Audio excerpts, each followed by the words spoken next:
Special welcome to you. Thank you for finding us. I know it's a bit of a rabbit warren around these parts. A brief story before we start. Earlier this year, Freddie Says, who you might know from hosting events here at UnHerd, said that he had someone very interesting for me to meet downstairs in the cafe below us. Our offices are just above us here. Now, I've fallen for this one before, and once bitten, twice shy. So I was a little skeptical, you might say, and I girded my loins for yet another Tory MP. But when I arrived downstairs in the cafe, much to my joy, I found none other than Erling Kagge, our guest this evening, a Norwegian explorer and a kind of increasingly rare type of lifelong adventurer, someone committed to the idea of adventure and the adventurer's spirit. In a way that seems very hard to find. He was the first man to reach the North Pole, South Pole, and the summit of Everest, and he's the author of many best-selling books, including Silence in the Age of Noise, Walking One Step at a Time, and Philosophy for Polar Explorers, which I'd heartily recommend to you all. We spoke that day about everything from Elon Musk to deep-sea diving, and to give it to Freddie, annoyingly, he was absolutely right. Erling is an absolutely fascinating man with an incredible story. I'm thrilled to have him here tonight. So please welcome him to the UnHerd Club. Thank you. I'm probably going to start where everyone might have discovered you, if not this being their first time. You famously walked completely alone in 1992, unsupported, across Antarctica to the South Pole, which took 50 days to get to the South Pole base, during which time you had literally no contact with the outside world. You were entirely on your own and had to do this in total silence, which, when I first heard about that, sounded nice to me because I thought, well, you know, I could catch up on all my true crime podcasts and you know, have a nice sing along the way, but you decided to do it without any of the kind of creature comforts that we now live with. There was no portable CD player in your bag. You went totally alone. Why did you choose to take a kind of vow of silence for that time? I believe in the importance of making life more difficult than it has to be. I think obviously if I was born in northern Sudan, I would be thinking differently about it, but I was born in Norway. And I think also, not everyone in England, but you know, I think also in UK, people would be better off if they made their life more difficult. And when I first decided to walk to the South Pole, I wanted to do it kind of the first in the history in one way, and no one had walked there by themselves before. So I was very lucky. Sometimes when I was a kid, I was kind of a little bit sad I wasn't born 100 years earlier. But today I'm happy I wasn't born 30 years later. Because, of course, today many people walked alone to the South Pole. So, first of all, I want to get to the pole alone. And secondly, I wanted to make it difficult, and thirdly, I wanted to get to know myself better. And of course, it is in silence you get to know yourself better. You can do it by seeing art, by reading books, by listening to music, etc. But it is inner silence which is about who you are. It's always there waiting for you to explore it, while noise is always about someone else or something else. Noise is about running away from the one you are, while silence is the opposite. And of course, that's why people choose noise. Today, we're checking the phones all the time, posting things, waiting for reactions, etc., etc. So you don't mean literal noise when you say that. You mean like the noise of a busy, frantic world. Exactly. And then, you know, people tend to choose the easiest possibilities. Which again, I think is a mistake. Yeah, can you talk us through the kind of journey you had with that silence on that walk? At first, I can imagine you must have a lot of racing thoughts. There must be a lot of internal noise because you're about to embark on this very long period of nothing other than walking in the snow. What was that journey like? Did you find it hard to adapt? you're absolutely right in the sense that when you start out on an expedition, for the first minutes, hours, couple of days maybe, you are restless because you start to think like, I'm here, it's another 1,300 kilometers to go, totally by yourself, and you feel uncomfortable, and you have all this noise in your head. But then, as the time passes by, you adjust to the circumstances. And to me, it took a few weeks before I was absolutely accustomed to the ice and the horizon. In Antarctica, everything looks totally white all the way to the horizon, and it's blue skies in the summer. Even when it's a low pressure, it's usually blue skies. So white and blue, but as the days and weeks pass by, I start to see it was not totally white after all. It was variations of white. It was a little bit bluish, reddish, yellowish in the snow and the ice. And it wasn't totally flat either. You had these kind of different structures. And I could send some ideas out and got other thoughts back again, so kind of get a dialogue with nature. And in my diary, I wrote like, is Antarctica changing? And of course not. I was changing. Mm-hmm. And I think, to have that experience, to be so close to nature is outstanding experience. Was there anything to look at other than the landscape? Were there animals? Was there no variation? Animals, no life whatsoever. And it sounds more difficult than it is, because when you're first there, there's no alternative. So I didn't have a radio, no telephone, so it's kind of I had kind of a beeper, so I could send simple messages out, like 3 or 4 pre-programmed messages. But of course, if you fall into a crevasse, it doesn't work. So you're pretty much kind of left to yourself. Were you tempted to take any more technology with you? Of course, it seems very unsafe to go into the wilderness of Antarctica with very few means of contacting the outside world. Did people around you encourage you to they actually forced me. My main sponsor and the company I charter airplane from to get to the northern edge of Antarctica, they said, we won't fly you, we won't pay anything unless you bring a radio. So you have to choose your battles. So I didn't take that discussion. But on the plane out towards the northern edge of the ice, I took the batteries out of the radio and left in the bin on the plane. You're a safety nightmare. What are the dangers, the risks involved in an expedition like that? Technical-wise, it's easy to walk to the South Pole or the North Pole. You put one leg in front of the other, sufficient of time so you get there. So the biggest challenge is to actually do it and be willing to do it. And then, again, the most difficult every day is to get up in the morning at the right time. Because it's all about discipline. And then during the day in Antarctica, the dangers are heavy winds. It could blow hurricanes force, and it's crevasses, which is a very bad way to die, to fall into a crevasse. It's just an awful thought. So you have to be careful not falling into any crevasses. And I almost did. I was just hanging on a snow bridge, kicking air with my legs.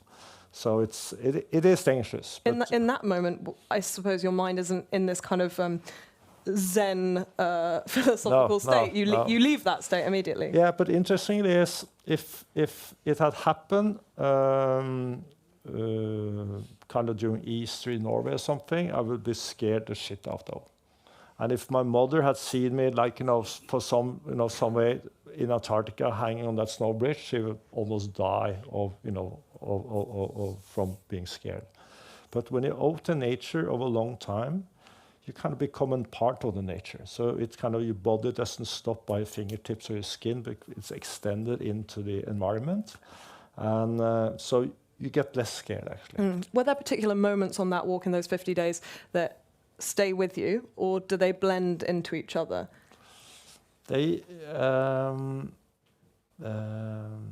they stayed with me actually. Of course, in hindsight, they pretty much alike, but fortunately, I wrote down a little bit while I walked. And when I came home, I wrote it down properly, because of course, that's a problem. Every time you tell a story, it's a new story. So I wanted to document it right away. It was quite a lot of variation. And I read about 1 hour every evening, just get some input. What were you reading? I read books I had read before, because I thought I was going to be super exhausted. So I read like Picture of Dorian Gray, some religious literature, some light philosophy. Yeah.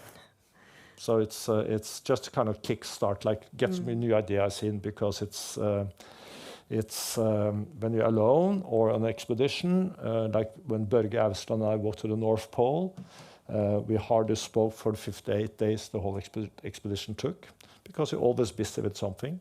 And then you get an idea into your head, maybe just kind of one line of a song or something, and you start to sing that song just repeatedly. And it goes on hours and eventually days, you just kind of, you don't get it out of your head. And then it's nice to read something and just force it away. When you arrived at the base, then after 50 days, there were people there working at the base. Yeah. What was that like? How was it acclimatizing again back into some sort of social interaction with other human beings?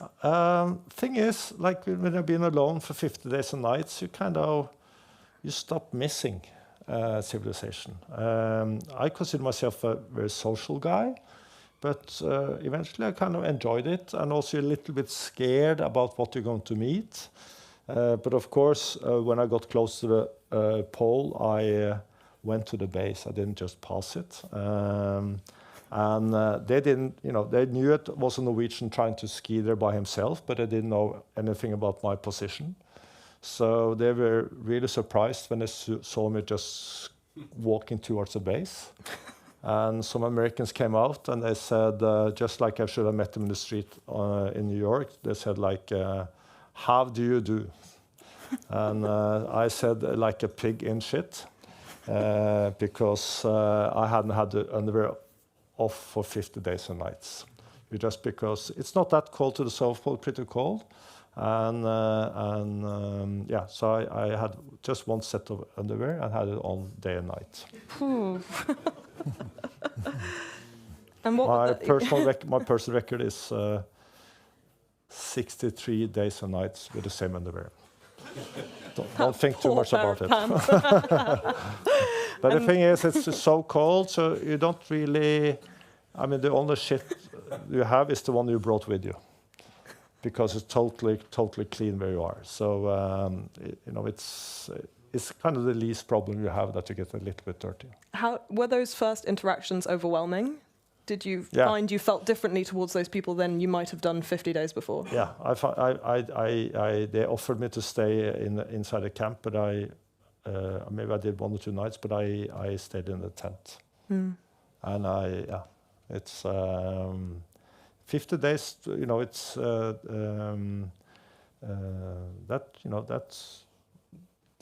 that's substantial. But then again, a few months later, when I came home, I met this guy who had been in prison in Vietnam during the war, an American soldier, and he had been 6 months by himself. So, everything's relative. So you start to compare what you have been through. It's like, for me, it was just a great experience, but I chose to do it. And I chose it because I could. I'm a fortunate guy, while this other guy was imprisoned against his will, while his family was back in America. In most people's mind, solitary confinement of that kind would be akin to torture. What do you think separates other than the fact that you are willing to be solitary, how can you make solitude, it's not something we associate often with kind of good feelings, positive connotations. What are the kind of perks, the upsides of solitude? What did you find in those 50 days? I think that's a huge misunderstanding, this whole idea that, it should always be connected, always have a communication, you should never be alone. Of course, solitude could be a negative thing, but it could for sure be a very enriching thing. with no comparison, but you see all the, all the major religious leaders, they came from the desert or were sitting next to a mountain or whatever by themselves or with very few people. So I think it's good for the soul. It's good for creativity. It's good to get to know yourself, to have solitude. So I think solitude is very much underrated, and I think solitude in the cities is, to me, it could be more painful, of course, because then you're always reminded about other people. You see a couple kissing or someone having a good time and you're by yourself. But in nature, it's easier. Doesn't feel so unnatural. Yeah. Yeah. Okay, let's maybe move towards a kind of bigger question here about adventurers, because we seem to be in a kind of, we spoke about this last time we met, in an age that has rekindled maybe a bit the spirit of the adventurer. The eponymous figure is obviously Elon Musk, the kind of adventurer of space, the man who wants to take us to Mars. Firstly, what do you know about Elon Musk? Do you know him personally? What are your impressions of him? I have a different impression than most people because we became friends before he became a rock star and way before he became a politician. So I have as a person, I like him a lot, and he's different from us, and I think but he for sure is a kind of proper explorer in his mind. But he's also something we are not, although I don't know you, but I would think so. Certainly from me, he's a genius. And the thing with geniuses, at least as far as I understand, of course, now we say everyone is a genius. He's a genius, she's a genius, she wrote a great book, she's a genius, blah, blah. But I only met 2 or 3 geniuses in my life, and I met many, many people. But so he's thinking in a totally different way. So it's really hard to grasp what's going on his head. And of course, also geniuses are doing stupid things. And if you're a genius in 1 or 3 fields, you're not a genius in 10 other fields. Do you think that's his mistake, is assuming that he will be a genius across everything he does? I don't want to speculate in that, but but I remember the first guy. You remember Bobby Fischer? You're too young, maybe. You remember Bobby Fischer, the world's best chess player in the early 70s? He was a super genius. But he was an absolute fool in every other places on Earth than in front of the ship. What about space travel? Do you have any interest, any hankering to go to space? If Musk did a Mars mission, would you volunteer if he asked you? I would be very happy to go to the moon. That's depending on the angles. It's like 360 to 390,000 kilometers. So you can do it back and forth in a week. It's quite a short trip, really, for you. I'm happy to stay longer, and I think soon people will be able to stay at the moon for longer periods. So, it's already building kind of properties you can have there. So I worked with the European Space Agency to see how it's possible to get Europeans to the moon and eventually to Mars. So that's going to happen fairly soon, maybe not in the 20s, but for sure early 30s. I mean, I say for sure, I don't think anything is certain in the world. I think everything is from 0.1 to 99.9% certainty. But it's... What do you think how would that change life on Earth? I don't think this moon thing will change much because that will be, few people, and it will be a starting point to go further into space to Mars, etc. So Mars, I'm not so optimistic as many others. It's 56 million kilometers away, at least. Maybe longer, depends on the angles of the year. So I'm not super optimistic on that. But humans will reach Mars. But I can't really see any upside living there. And this whole idea that we need Mars because the world may go under, I don't believe it. You don't believe that the world will go under, or you don't believe Mars would change that? Absolutely not. I believe Elon, he understands this so much better than us and everyone else. I believe what he's saying about getting the Mars, etc., although he's maybe a little bit optimistic time-wise, But on a deeper level, he's right. But when people say they think the world will go under in my time, they are wrong. And why is that? Why are they getting that so Because wrong? now Homo sapiens have been around for around 300,000 years. So it's about 10,000 generations. And every of those 10,000 generations has believing that the world will go under in our time. They've always been wrong. How does that go down when you must do lots of events with environmentalists, people who are involved in preserving natural habitats, you are someone who loves nature. How does that go down when you are at dinner with them after the event and you say that?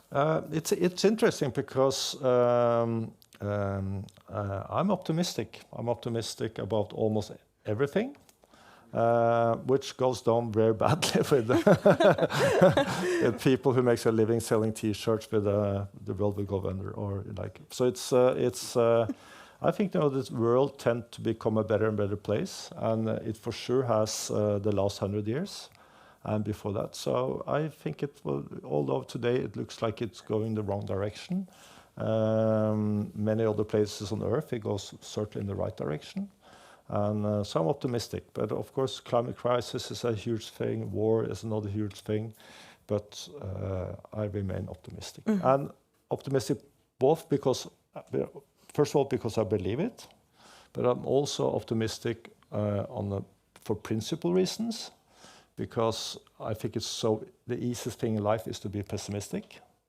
And I also think it's about dignity. If everyone goes around are pessimistic, I think it lacks dignity. And also, I found it a bit boring to be pessimistic. And again, pessimists are quite often wrong. And lastly, as a mal apropos to that, it's also quite often fulfilling. A self-fulfilling prophecy. Yeah. So if you read the Greek myths, or today you see people who are very pessimistic about what's going to happen in their lives, they're quite often right. They almost bring it to themselves. Quite often, I think. Okay, last question before we move on from Elon Musk. What do you think about the kind of tech accelerationist movement which he is part of? Because that feels quite contrary in some ways to your ideas about silence, the noise of the modern world. How do you feel about the rapidly accelerating tech space that we are all kind of forced to be a part of? First of all, I think it's super exciting. I think almost everything exciting is exciting in life, also this part. I'm very excited about what Elon Musk is doing with environmental causes too, although it's been back and forth, but one of his major goals is to make the world a cleaner place to be. It of course also has a frightening side with AI, etc. But I'm I'm optimistic. It's not something we often hear here. No, but of course, there's some huge downsides. So it's going to be some really bad moments, of course. But in the long run, I think it's going to be okay. What do you think about the increasing popularity? But also say one thing about Elon. One thing I saw with him right away, he's a man of silence. He speaks a lot and he engages, etc. But he kind of listens to what everyone is saying, combine it with many different things, and then it just becomes silent. It's not the impression you'd get if you looked at his Twitter feed. No. So it's a mystery how we can do both. But certainly the Elon I know is kind of thinking person, kind of get it in, and then he has to be silent to kind of digest it all, and then can move on. Okay. What do you think of the popularity of Stoicism and the way it's being used as a part of what you might call a kind of hustle culture? This is something I've become kind of slightly obsessed with recently, is the way in which lots of young men I work with, for example, will spend a lot of time reading their Marcus Aurelius and their Seneca, but all with the express aim to make themselves more efficient and better entrepreneurs, better money makers, To me, that seems contrary to the point, but maybe I'm just old-fashioned. I agree. My advice to them, they should rather get up earlier in the morning and work harder if they're going to earn more money. But to read to read Seneca and Aurelius, I think is a very good idea. Those guys even work on a kind of quote basis, I think. You can just read a few sentences and you can get some inspiration. So, of course, that's also the reason it's so commercially successful today. But I think, it's so much worse you can read and study and wonder about and quote than Stoic philosophers. But I agree, as a kind of a business advice, I would say just work harder. And you don't see a kind of, because I see this trend amongst younger men where the whole of philosophy is being co-opted, ancient philosophy particularly. Sorry, am I messing with my connection? Sorry, Julian's going to rescue me. Ancient philosophy in particular feels like it's being... Let's see what we can do. Oh, there we go.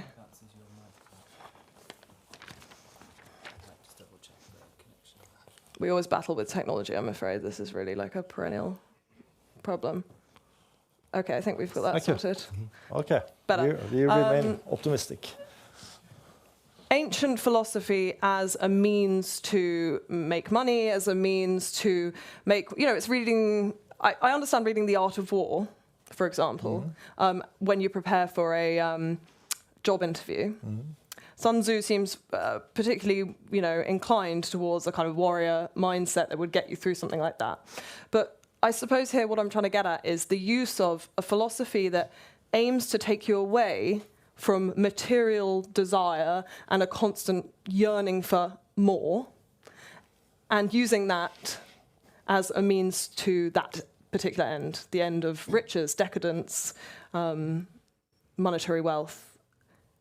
Is that something you see? Is that not in your mind particularly a contradiction? I think it's great people reading philosophy and ancient philosophy for sure. Irrespective. Because, they make them wiser. And of course, one of the meanings of life is to fulfill your potentials. And if you read philosophy, that's a very good thing. If you do it for the wrong reasons, okay. But, it's who am I to judge it? It's like, I very much believe you need to find your own path in life. And that's one of the oldest advices in the world, history of the world. So, it's... if you believe you will earn money by reading Aristotle's, good luck. What do you read when you need wisdom, when you're seeking wisdom? Who would you suggest someone reads if they are also seeking wisdom? I'm almost a compulsory reader. Now I wrote this book about the history of the North Pole, and then it took me 5 years. It just came out in UK.